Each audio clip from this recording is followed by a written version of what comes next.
샬롬. 샬롬. 오늘 여러분들에게 믿음의 성벽을 세우라 그러는데 이것은 느헤미야서의 얘기입니다. 많은 사람들이 느헤미야서를 읽어봤을 줄 압니다. 이 느헤미야라는 뜻은 하나님께 위로를 받는 사람, 여호와께 위로를 받는 사람, 이런 뜻입니다.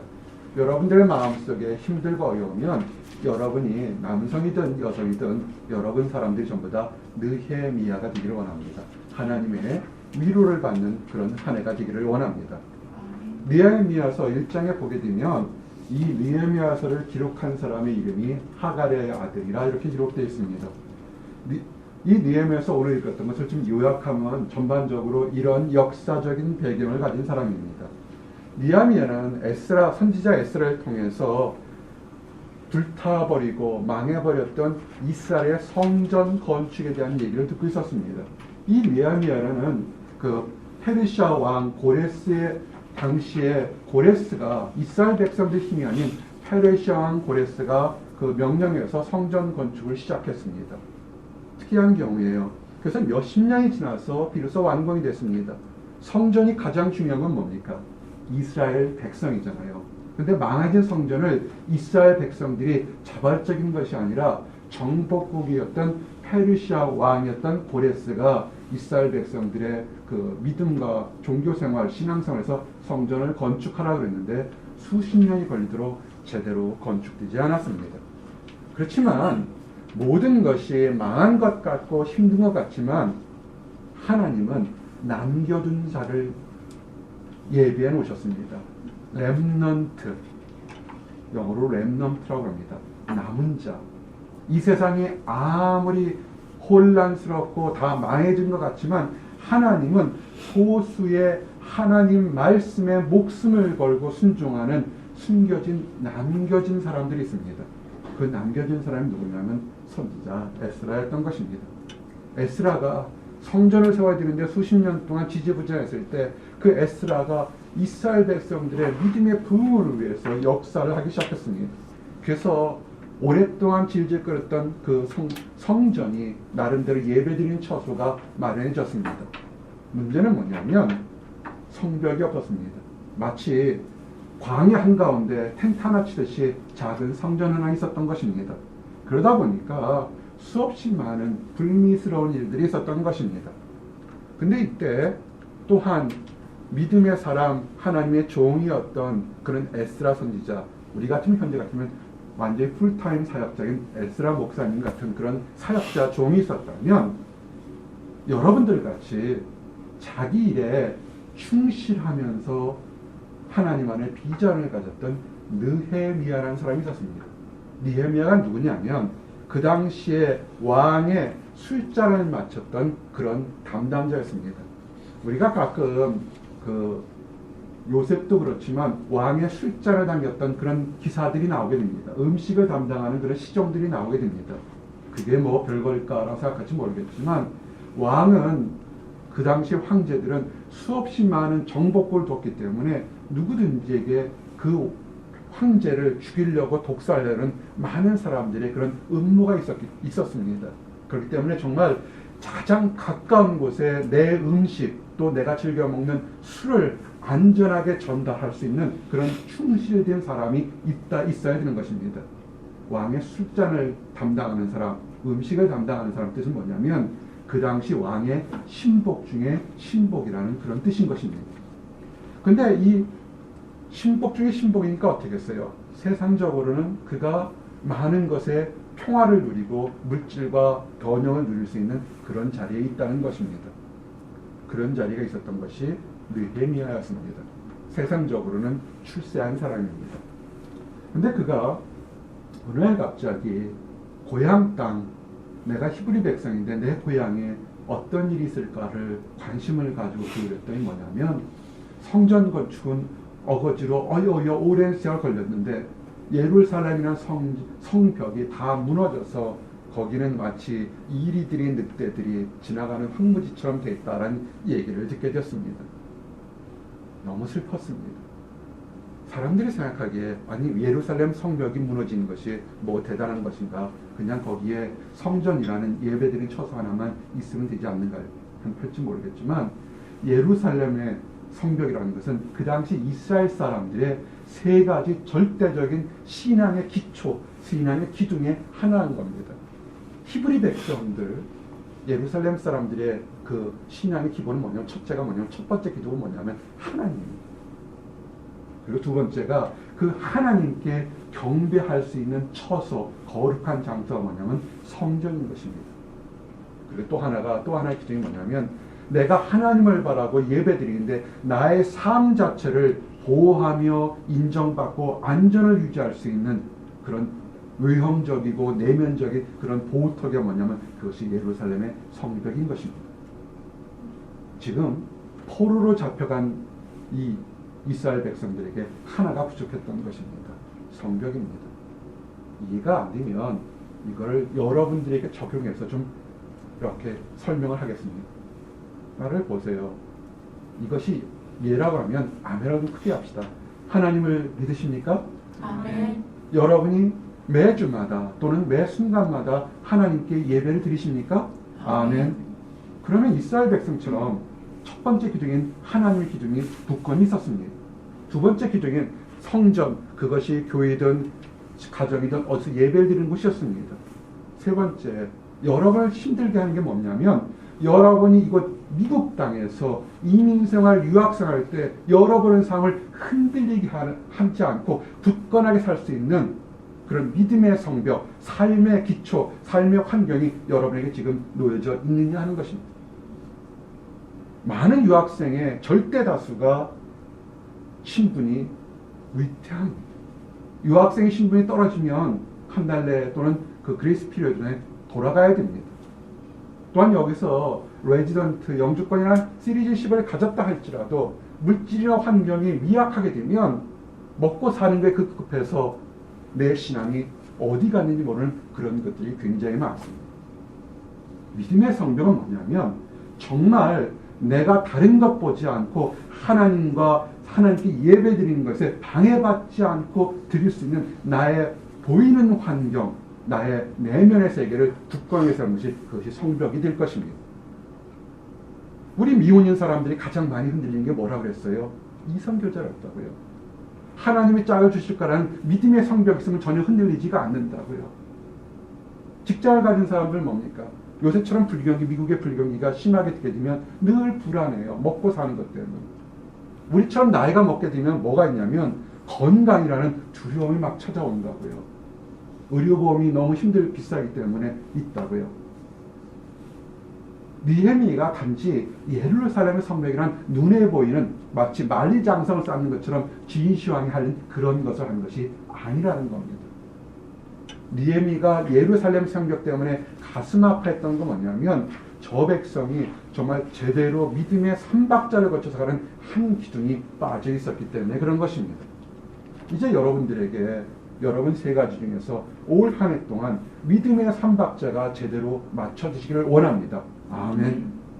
하나님이 함께 섬기고 또한 예배할 때 내가 이 두 가지를 예배드릴 때 방해받지 않는 나의 믿음의 환경들이 굳건히 세워질 수 있기를 원합니다.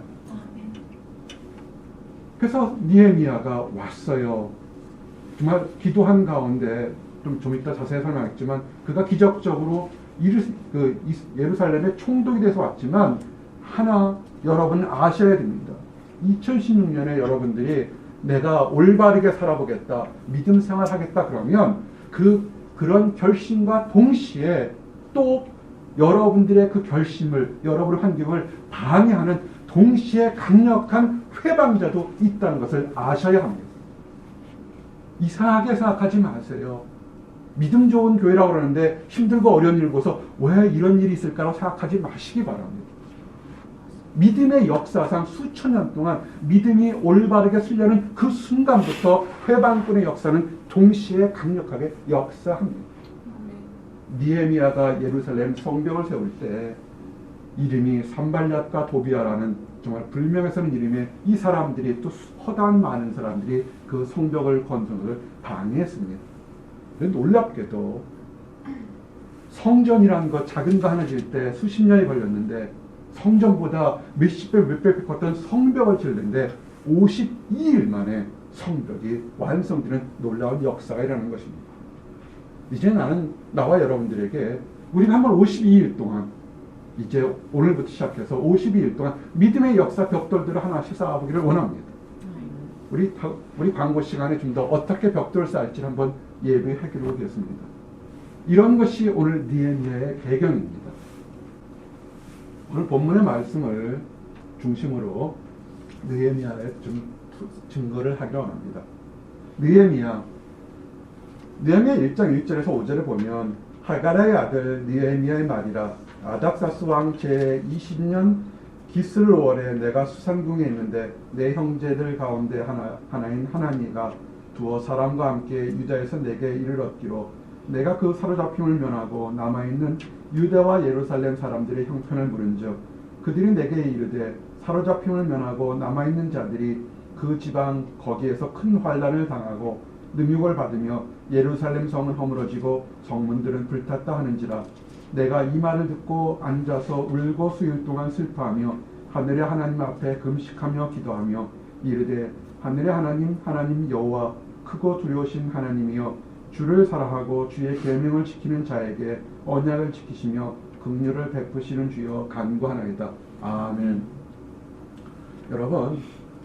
여러분들이 2016년에 공동체 의식을 좀 굳건하게 갖기를 원합니다.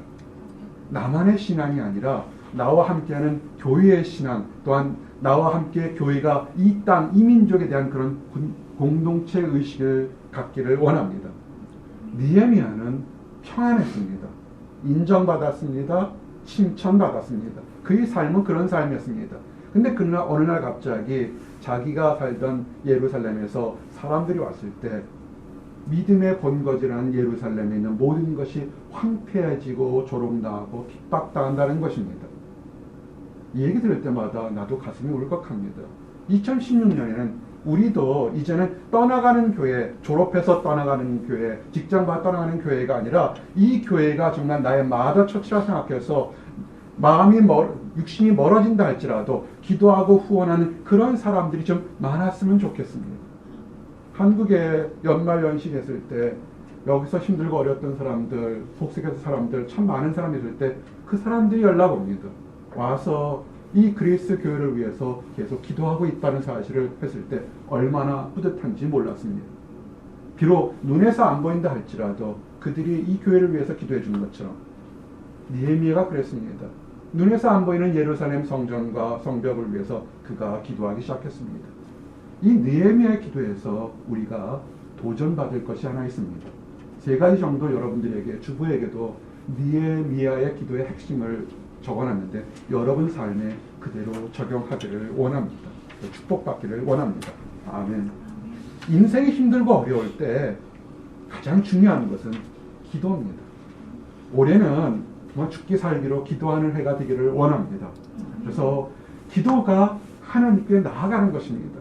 다른 사람들 얘기 듣지 마세요. 우선은 여러분이 하나님께 있는 곳에서 기도하기를 원합니다.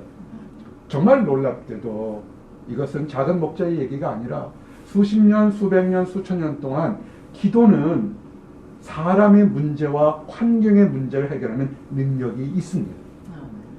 세상 사람들은 신들을 어떻게 하면 변덕스러운 신, 좀 잘해주고 잘 바치고 뭔가를 하게 되면 하나님이 들어줄까 생각해서 좀 변덕스러운 얘기, 한 얘기 또 하고 또 다른 얘기하고 중언부언합니다.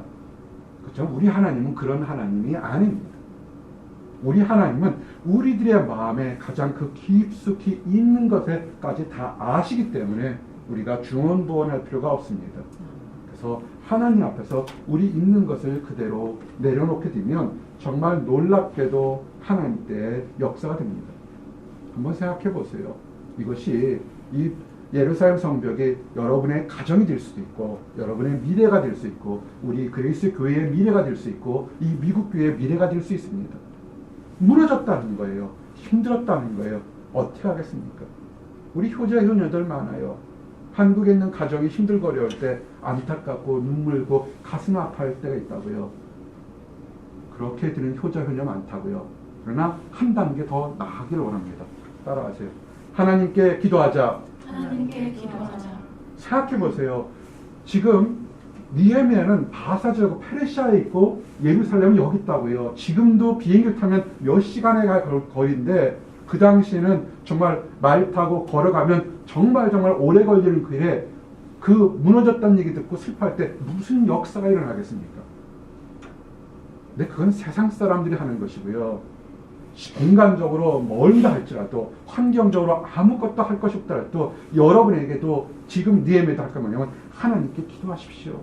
환난을 당할 때 니헤미야가 기도를 시작한 게 뭐냐면 심파시였어요. 내 동료들이, 내 가족들이, 내가 아는 사람들이 정말 처참하고 힘들고 안타깝게 살고 있구나. 또한 멸시당하고 있구나.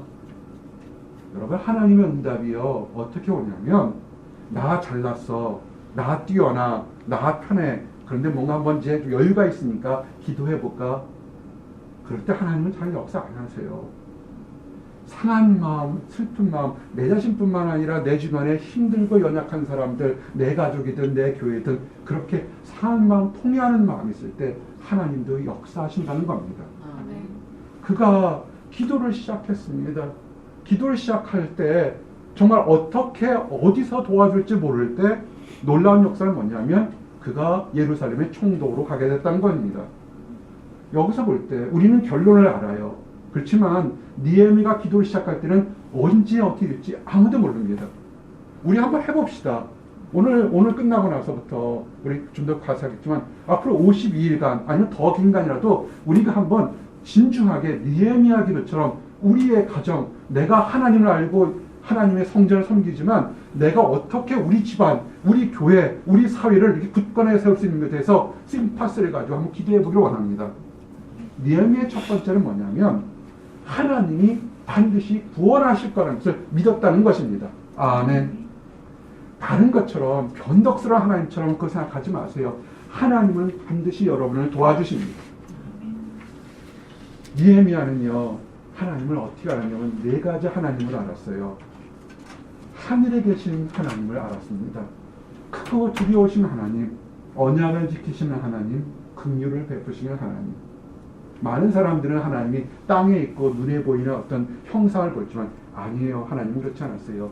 니헤미야서 1장 5절에 그 한 문장에 느헤미야가 하나님을 어떻게 바라보는지를 알 수 있었던 겁니다. 이르되 하늘의 하나님 여호와 크고 두려우신 하나님이여 주를 사랑하고 주의 계명을 지키는 자에게 언약을 지키시며 긍휼을 베푸시는 주여 간구하나이다. 아멘. 그 당시에서 가장 두려운 사람은 누구였을까요? 이 페르시아 제국의 황제였을 거라고요. 근데 니헤미야의 고백은 뭐냐면 그 모든 것보다 내가 보이는 황제, 내가 섬기는 황제는 땅에 있지만 그거보다 더 크고 위대하고 강력하신 하늘에 계신 하나님이요 두려우신 하나님께 그가 전심으로 기도했다는 겁니다. 그 두려운 하나님을 또한 어떻게 봤냐면 연약하고 부족한 사람에게 했던 모든 것에 약속을 지키시는 하나님으로 봤다는 것입니다. 그리고 멀시 긍휼을 베푸시는 하나님으로 봤다는 것입니다. 이것이 우리에게 축복이 될 겁니다. 강한 하나님, 하늘에 계신 하나님, 하지만 부족하고 연약한 우리를 불쌍히 여기시는 하나님, 그 하나님이 나와 여러분의 하나님이 된다는 사실을 믿고 나가시기를 원합니다. 이것이 신뢰가 있어야 돼요. 내가 잘 될 때, 내가 많은 것을 바칠 때, 내가 무엇을 할 때만 하나님이 나를 칭찬하는 것이 아니라는 겁니다. 내가 실패하고 내가 넘어지고 좌절하고 조롱당하고 멸시당한다 할지라도 나를 불쌍히 여기시는 하나님 앞에 내가 또 깨졌지만 하나님 나 같은 사람도 불쌍히 여기실 줄 믿습니다. 그 믿음이 하나님이 역사하신다는 겁니다. 이건 중요한 거예요. 함께 고백합시다. 포기하지 말자. 포기하지 말자. 2016년에 여러분 앞에 많은 어려움이 있을 줄 압니다. 그것이 도전이 되고 축복이 되기를 원하는데 절대로 포기하지 말고 계속 기도하기를 원합니다. 여기서 우리가 그 옛날 당시에 달력을 몰라서 그런데 니헤미야가 기스르월에 기도 시작해서 니산월에 응답받았다고 했습니다. 이걸 현대말로 바꾸면 11월 중순에 시작해서 3월 중순에 그 응답을 받은 겁니다. 니헤미야가 4개월 동안 포기하지 않고 기도했습니다. 여러분의 한 학기가 될 거예요. 그죠? 여러분의 이번 2016년 한 학기니까 한번 꾸준히 기도해서 이번 한 학기 마칠 때쯤에 여러분이 다 환하게 웃는 그런 것이 되기를 원합니다. 이 4개월이라는 것이 어떤 정말 4개월만 기도합시다 또는 40일만 기도합시다 이렇게 볼 수 있지만 이 4개월은 어떤 뜻이냐면 느헤미야가 응답받을 때까지 포기하지 않고 계속 기도했다라는 그런 상징적인 숫자로 보시는 게 더 나을 것입니다. 느헤미야가 만약에 응답이 받지 않았으면 4개월이 아니라 4년, 40년이라도 그는 계속 기도했을 것입니다. 늘 궁금한 겁니다. 하나님은 왜 우리를 이렇게 기다리게 하실까? 왜 우리를 이렇게 금방 내가 좀 낮아졌을 때 금방 바로 응답하지 않고 우리 이렇게 낮아진 상태에서 기다리게 하실까? 환난은요 하나님이 주시는 변장된 축복입니다. 어려움통을 통해서 우리가 낮아지게 되고 어려움을 통해서 겸손하게 되고 어려움을 통해서 인내가 더욱 자라면서 소망이 자라가게 되는 것입니다. 금방 응답이 받고 어떤 사람들은 이렇게 얘기했어요. 내가 기도하니까 하나님이 축복을 많이 주십니다. 남들 보기에 많은 응답받은 것을 자랑할 수 있는데요. 뒤집어 얘기하면 그것은 나약한 신앙일 수 있습니다. 금방 해서 응답을 팍팍 받았을 때 만약에 기도했을 때 응답받지 못하게 되면 많은 경우 쓰러지고 넘어질 때가 많습니다. 오히려 오래 기다리게 하는 것이 굳건하게 정말 내가 무엇을 진지하고 간구하는지를 깨닫게 하는 굳건한 믿음을 갖게 하신 것입니다.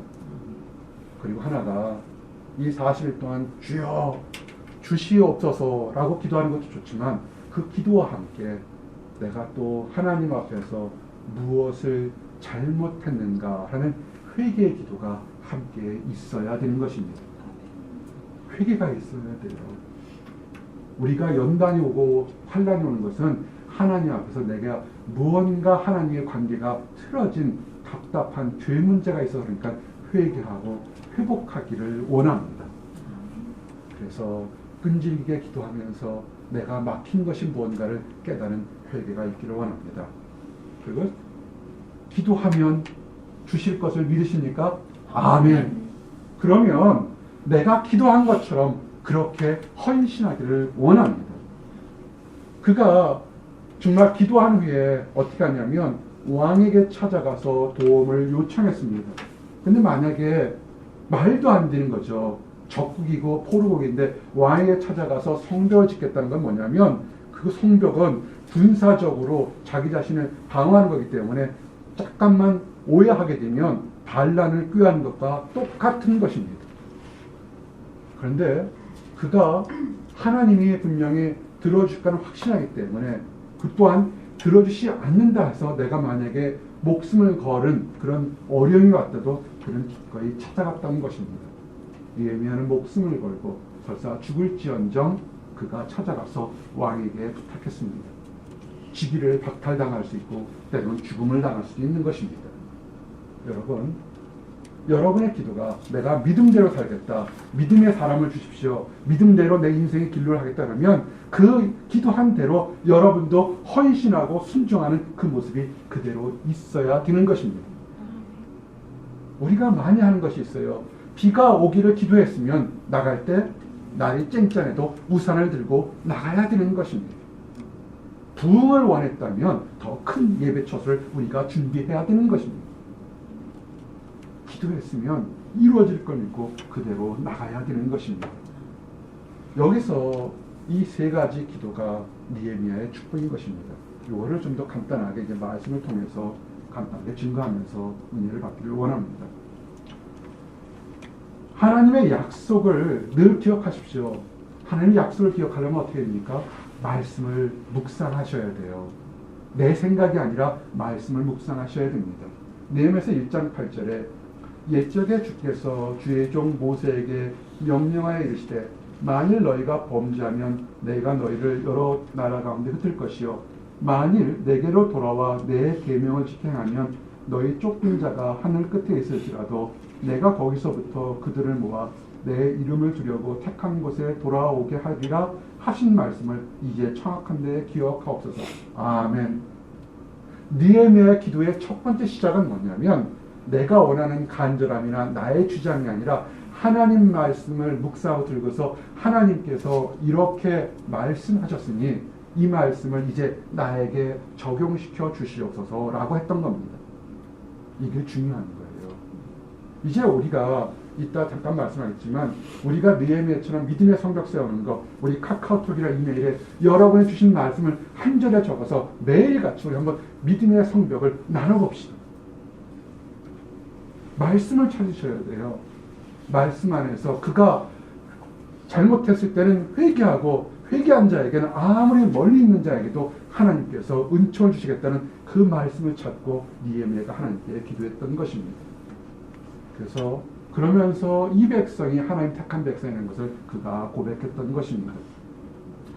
느헤미야가 이렇게 기도하고 확신을 갖지만 사람이라는 것이요 다 연약한 것입니다.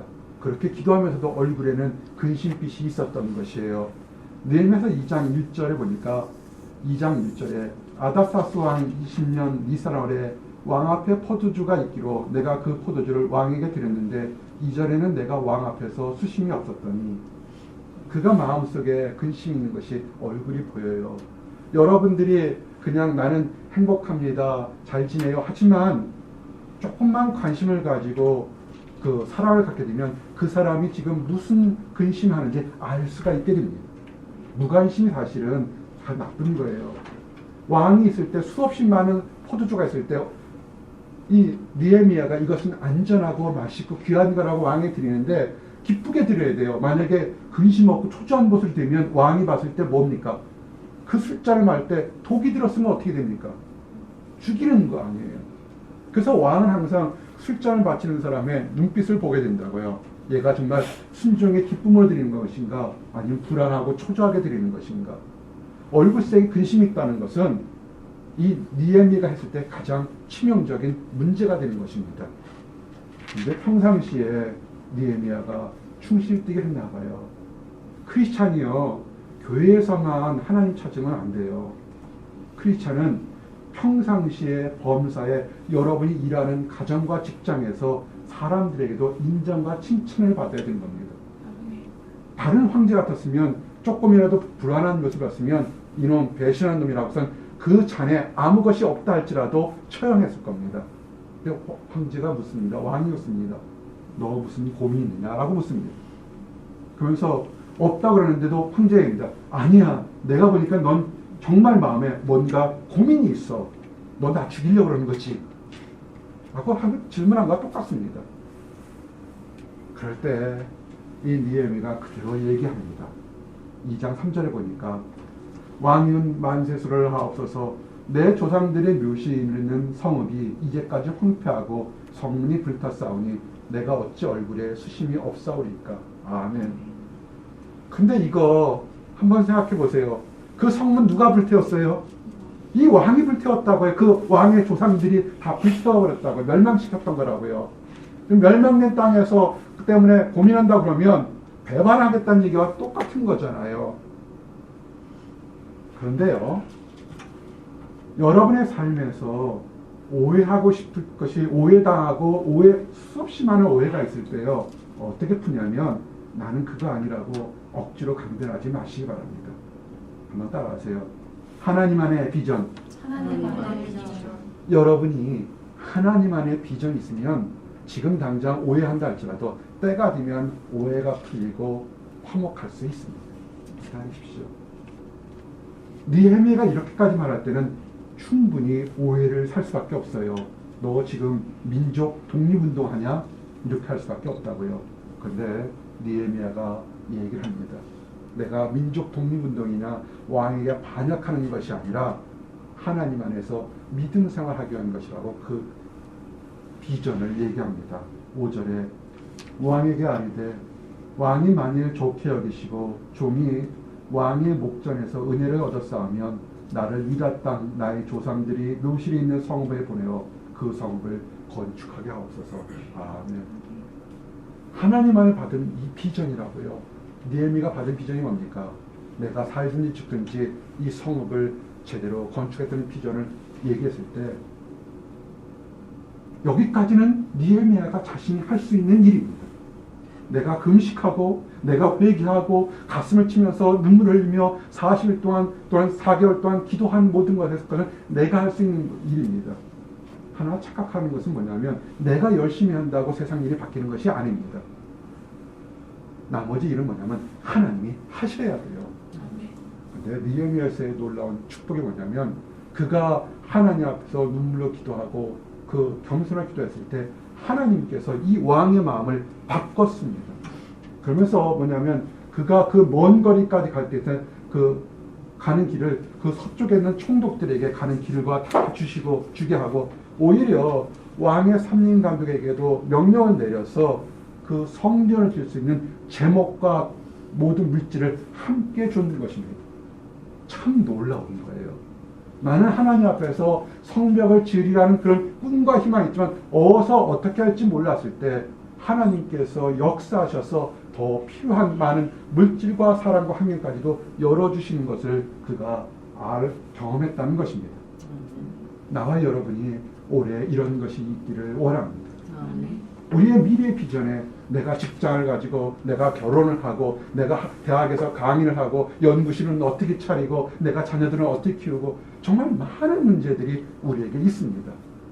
그거 다 일일이 하는 것은 세상 사람들과 똑같을 겁니다. 그러나 무슨 문제는 뭐냐면 하나님 내가 부족하고 연약하니까 하나님 안에서 하나님 뜻이 무엇인지를 먼저 깨닫게 해 주시옵소서. 또한 내가 부족한 것에 대해서 하나님께서 예비하셔서 좋은 동역자 보내주시고 좋은 환경 열어줘서 그 모든 것이 나 잘 먹고 잘 사는 것이 아니라 하나님께 영광 돌리는 그런 삶이 되기를 원합니다. 이렇게 기도하기를 원합니다. 아멘. 그가 왔어요. 기도 응답을 받고 왔습니다. 늘 좀 전에도 얘기했지만 내가 하나님 안에서 올바로 살겠다고 결심을 하거나 기도 응답을 받는다고 세상이 변하는 게 아니라고 그랬어요. 내가 믿음 안에서 점점 굳세어지고 올바라질수록 악한 것도 동시에 더 많은 역사가 있다고 얘기를 했습니다.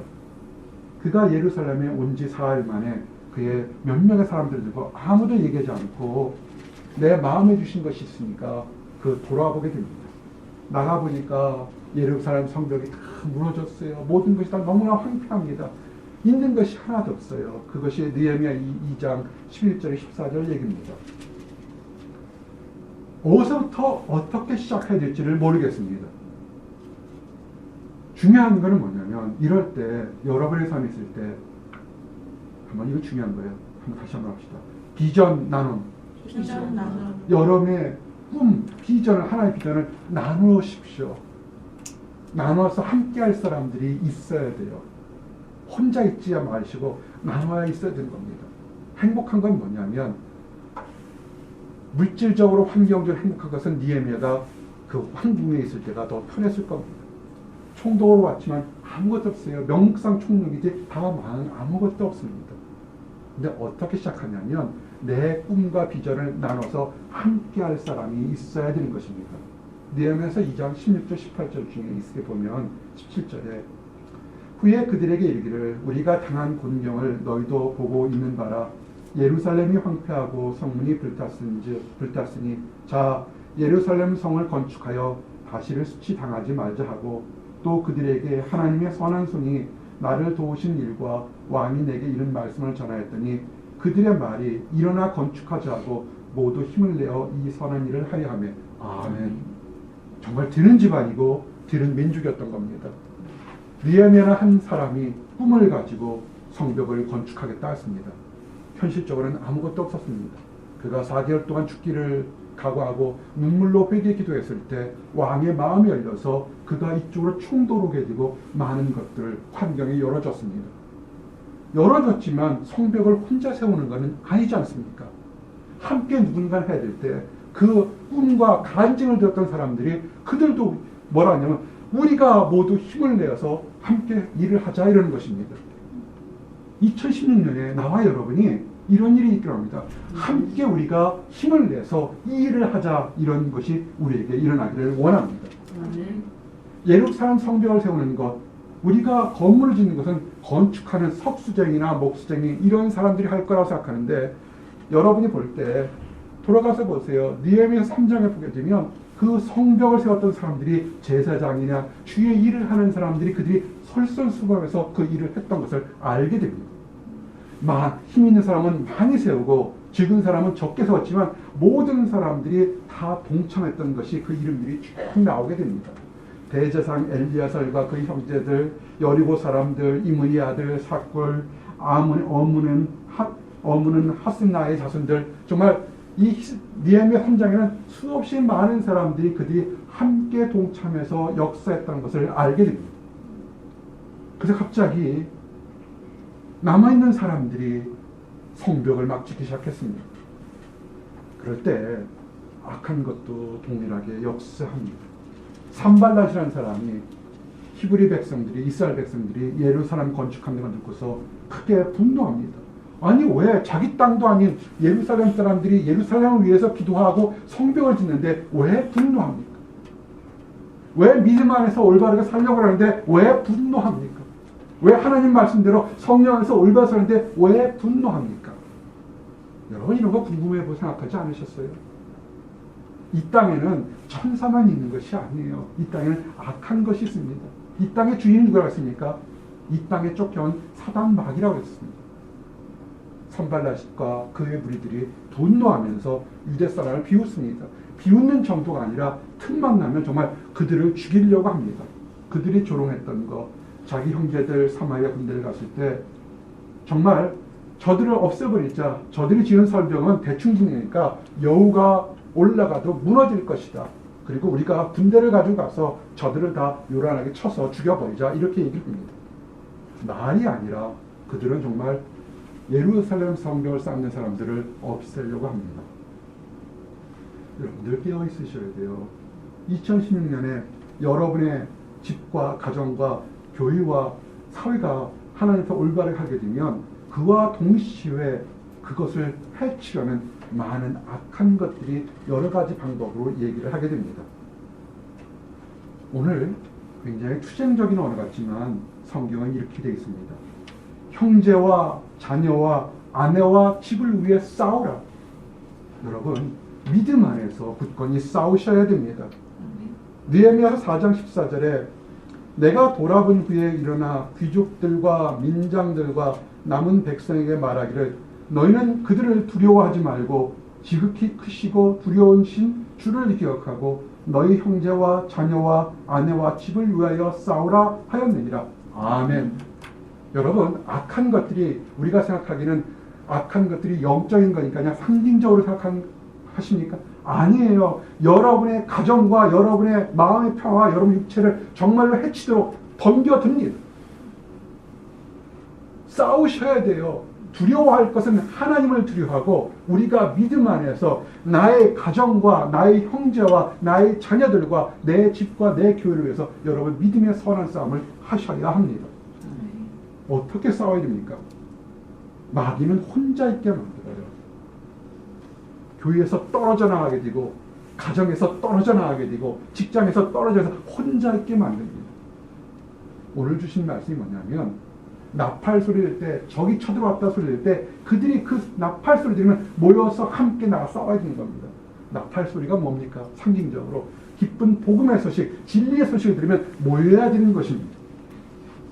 느헤미야서 4장 20절 21절 너희는 어디서든지 나팔 소리를 듣거든 그리로 모여서 우리에게로 나오라. 우리 하나님이 우리를 위하여 싸우시리라 하였느니라. 우리가 이같이 공사하는데 무리의 절반은 동틀 때부터 별이 나기까지 창을 잡았으며. 아멘. 전쟁의 승패의 결과는 하나님이 하신 겁니다. 그래서 우리가 힘이 세다고 이기는 것이 아니고 우리가 약하다고 지는 것도 아닌 겁니다. 싸움의 결과는 하나님이 하시지만 우리가 할 것은 뭐냐면 악한 것이 우리를 찢다면 함께 똘똘똘 뭉쳐야 하는 것을 우리가 해야 되는 것입니다. 그리고 평안하다 이제 놀자가 아니라 열심히 동뜰 때부터 별이 날 때까지 한 손엔 창을 들고 한 손엔 쟁기를 들고 일을 해야 되는 것입니다. 여러분 직장 생활하는 거 그거 중요한 겁니다. 한 손에는 복음을 들고 한 손에는 여러분이 하는 여러분들의 일을 열심히 하셔야 되는 겁니다. 그러면서 누구가 힘들다 그러면 조롱하고 멸시하는 것이 아니라 함께 뭉쳐서 그 사람이 그 환난을 어려움을 이기도록 중보하고 기도하고 동역해야 되는 것입니다. 아멘. 여러분, 그러면서 이 느헤미야가 이제 공사를 시작할 때 놀랍게도 52일 만에 성벽이 완성됐습니다. 이것이 오늘 있었던 역사입니다. 근데 한 가지만 더 말씀드리고 오늘 말씀을 증거를 마칠까 합니다. 느헤미야의 인간과 믿음 안에 성숙한 인격적인 모습이라는 것입니다. 느헤미야가 예루살렘의 총독으로 12년 동안 봉직을 했습니다. 근데 그는 12년 동안 자기의 그 삭슬 받지를 않았습니다. 월급을 받지 않고 더 많은 것을 해서 그가 총독으로 이제 권한이 커서 그 많은 재물을 얻을 수 있었는데 그거 하지 않고 오히려 자기 상에 맨날 150명을 초대해서 자기 월급으로 자기 재산으로 그들을 먹고 섬겼다는 것입니다. 자비랑 선교하는 그런 목회자들이 있습니다. 캠퍼스에서 사랑방이나 복음 전도하려고 자기 돈으로 밥을 사고 자기 돈으로 커피를 사면서 다른 사람 접대하면서 그들에게 복음을 전하는 사람들이 있습니다. 하나님이 보고 계십니다. 느헤미야가 성벽이라는 하나님의 크신 일을 하기 위해서 이것이 내 것이라고 주장하지 않고 자기의 있는 것을 다 드려가면서 그들에게 이스라엘 백성들에게 그저 눈에 보이는 성벽만이 아니라 믿음의 부흥을 위해서 자기 것을 다 드렸던 그런 멋진 영적인 지도자라는 것을 우리가 아셔야 합니다. 이런 기준이 되었을 때 수십 년 걸릴 거라고 생각했던 예루살렘 성벽이 52일 만에 완성되었다는 것입니다. 이제 말씀을 정리합니다. 여러분 안에 2016년에 정말 감당하기 어려운 많은 일들이 있을 거라고 봅니다. 기도하십시오. 하나님께 기도하십시오. 회개하며 가슴을 통회하며 함께 기도할 동역자를 얻기를 원합니다. 내가 잘했을 때도 하나님 기뻐하시지만 내가 못하고 넘어졌다 할지도 하나님께 오면 하나님은 또 사랑하시고 용서하시고 새롭게 하십니다. 그리고 기도했으면 그 기도가 응답된 것처럼 가장 하나님께 영광 돌리는 기쁨 있는 인격적인 삶을 살기를 원합니다. 그리고요, 우리가 승리했을 때 느헤미야처럼 내가 잘난 것이 아니라 하나님 안에서 거저받은 것을 거저준 것처럼 다른 사람들에게 은혜와 사랑을 나눠주기를 원합니다. 기도하겠습니다. 하나님 감사합니다. 축복된 2016년을 허락해 주셔서 믿음의 성벽을 세우라고 우리에게 축복을 주시는 인하여 감사합니다. 아버지, 우리가 하나님을 알고 우리가 하나님 전에 예배드리지만 우리의 이 하나님을 경배하는 것이 여러 가지 다른 많은 것으로 흔들릴 때가 많습니다. 우리의 믿음을, 우리의 신앙생활을 흔들게 하는 모든 것에서 굳건하게 지킬 수 있는 믿음의 성벽을 세울 수 있도록 허락해 주시옵소서. 기도로 준비하며 회개로 닦으며 동역해서 함께 한 마음으로 믿음의 성벽을 세울 수 있도록 인도하여 주시옵소서. 악한 무리들, 악한 세력들이 그 믿음의 성벽을 헐린다 할지라도 절대로 물러서지 않고 승리하시는 하나님의 강한 손이 있음을 늘 믿고 나갈 수 있도록 인도하여 주시옵소서. 그래서 하나님 때 믿음의 성벽이 다 완성돼서 축복받는 우리 모든 사람들이 될 수 있도록 허락해 주시옵소서. 아버지, 또한 하나님을 알지 못하는 사람들, 안다고 하면서 그릇된 가는 사람들, 주여 우리가 쌓는 믿음의 성벽 안에 돌아올 수 있도록 함께 기쁨 나눌 수 있도록 인도하여 주시옵소서. 그 믿음의 성벽 안에서 그들이 구원받고 새로워지는 축복을 다 맛볼 수 있도록 허락해 주시옵소서. 감사합니다. 예수 그리스도 이름 받들어 기도했습니다. 아멘.